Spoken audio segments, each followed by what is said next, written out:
So I spent the last 313 days trying to cram what feels like 4 years worth of information into my head. And after watching an endless supply of school lectures, studying with third-party resources like Boards and Beyond as well as First Aid, while also spending an average of 2 hours a day doing nothing but flashcards, I've noticed two things. One, the beginning of the year feels like forever ago, and two, all of this has changed the way I think in 6 different ways. So first of all, I barely take notes anymore.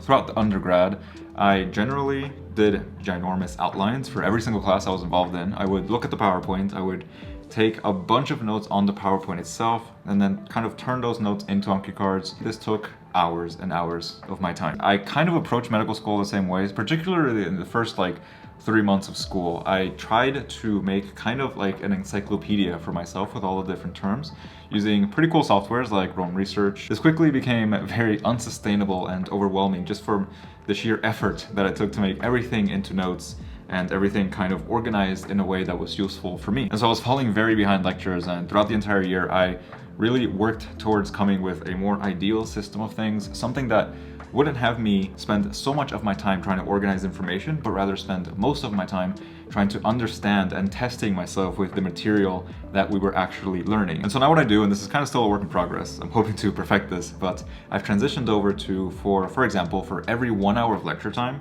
I'll write down 5 key questions that I think might be asked on an exam. And this is very helpful for 2 reasons. First of all, it gets me to really pay attention to information that is very high yield and must know. And second of all, it puts me in the seat of the teacher, so it makes me think about how a question might be asked on something like an exam. And so once I have these questions out, I'll transfer them over to an Anki deck that I do pretty much every day. And speaking of Anki, that kind of has also changed in the way I approach it. Back in undergrad, I used to essentially only use cards that I made. I really didn't like using other people's Anki cards. I started the year in medicine using only cards that had already been pre-made by other people, so the Anking deck, and then there's a few decks also made by my school that I had been using as well. I don't think either of those approaches works very well. I do think that the ideal scenario is kind of coming up with a very few selected cards that you make for yourself for the very high yield topics and put those into rotation, and then using the pre-made decks to supplement essentially everything else. This way you're kind of forced to study the high yield topics and put it in your own words while also studying the same thing but from someone else's different perspective. Number 2 is I do not like going to class anymore. So back in undergrad, I had this very strong belief that you got a lot out of a class being in person as opposed to a class being online. And while there's some truth to that, I've essentially gone from someone that would wait for there to be an in-person class available to someone who strongly prefers just doing things online. And I suspect this has a lot to do with my newfound level of self-control, because I can trust myself to actually do what is required of me now. Whereas in undergrad, that might have been a little bit questionable. That's why I probably prefer just being there in person, because I was forced to do the thing. But now I strongly prefer online because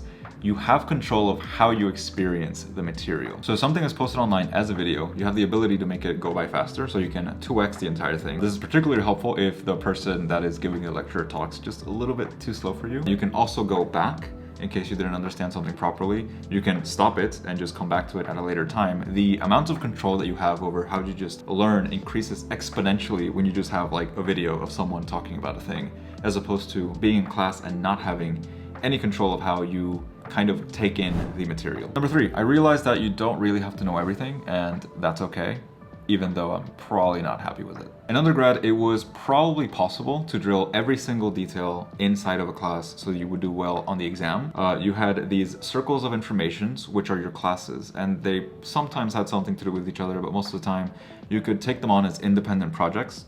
And what you had to learn from each class was very clearly and well defined, so you knew what you had to know and what you had to study. In medicine, it's a bit different because all of your classes are very, very related and intimate with each other. So you have pieces of information that cross over from one to the other. And because the information can almost be limitless, it's very hard to tell what is practical to learn and what is not as practical. So I've really shifted towards only learning, mainly at least, a very, very high yield material that is applicable to a lot of different things, as opposed to very niche things that are useful 1% of the time. And truthfully, I'm not very happy about this. It's that whole perfectionist thing where I would like to know 100% of what I'm studying and be 100% sure that this is how this works. But first of all, it is impractical and probably impossible to learn 100% of medicine. It's just way too wide in scope. There's no way anyone could do that. But there's this thing called the Pareto principle, which essentially states that you can figure out 80% of the content just by understanding 20% of the material. So by understanding 20% of medicine, you can probably figure out how 80% of things happen. And so I think this is definitely the definitive way forward in terms of study strategy, at least for now as a first-year medical student, to build a very, very good solid foundation that you can probably build upon later on. Number 4, I'm pretty sure my attention span has gone down quite a bit. I suspect that this has a lot to do with me watching lectures at 2x a lot of the time, but sometimes I'll also catch myself watching Netflix, enjoying the show, and then slowly reaching for that like 2x button to speed things along, because either 1, they're talking very slowly and I would like them to, you know, just hurry up,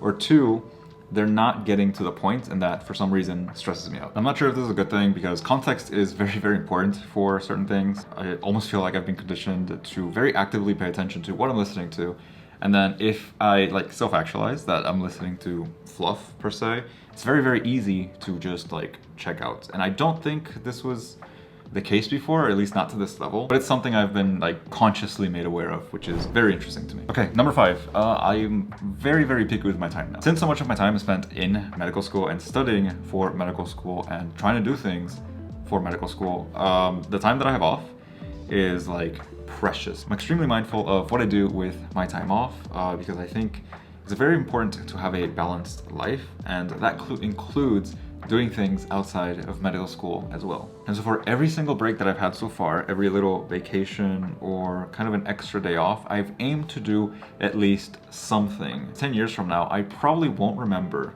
the time that I spent in my apartment. I won't remember the time I spent studying in the library or at school, but I will remember that time that I flew over the Great Barrier Reef, or the time that I spent a whole week in a house surrounded by wild kangaroos. Just because I spend most of my time studying doesn't mean studying should consume all of my life. Also, I'm only here in Australia for 2 years, so ideally I'd like to get to know most of Australia as much as I can, because it's like on the opposite side of the world. It's very long to get here, it's very hard to get here, and expensive, so I think it's important to take advantage of this time while I'm here to really enjoy this country as much as I can. And as a bonus for me, traveling really works as a reset. So whenever I go on a trip, I usually come back feeling exceptionally refreshed and like very highly motivated than I would be otherwise had I not taken advantage of my time off.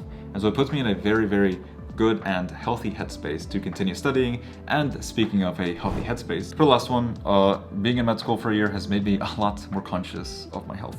It is not particularly surprising that spending your entire time studying what can go wrong in the human body, that you learn to fear what could go wrong with your own body. And then you find yourself lying in bed at night, probably thinking to yourself, oh my God, I have cardiovascular disease, I have respiratory issues, and that's not great. And so studying medicine does really serve as a wake-up call to be better about how you treat your body, so that down the line you don't have all these like terrible conditions that people have to deal with. But on top of that, also just realizing that sleep, physical activity, hydration have significant effects on how you feel and therefore how you study. So in a way, by aiming to be healthier, getting more hours of sleep, being more hydrated, making sure to get your physical activity in, you are improving your health and therefore improving your grades potentially, which is like a win-win scenario, which is amazing. But also as like a bonus thing, most of the recommendations, or at least the most common recommendations doctors give their patients, has something to do with diet, exercise, and then sleeping well. So it's not like an ideal look to be recommending something and expecting someone else to do the thing when you yourself don't actually do what you recommend to do, if that makes sense. And so a big part of my strategy moving forward is definitely to focus more on personal health, diet, exercise, get very good sleeping habits, mostly because I'm a zombie if I don't get like 8 hours of sleep at night. Anyways, thank you so much for watching this video. It's definitely very interesting for me to kind of reflect on different things that have changed throughout the year, or things that I've noticed. Anyways, I hope you have a wonderful and productive day today. Bye-bye.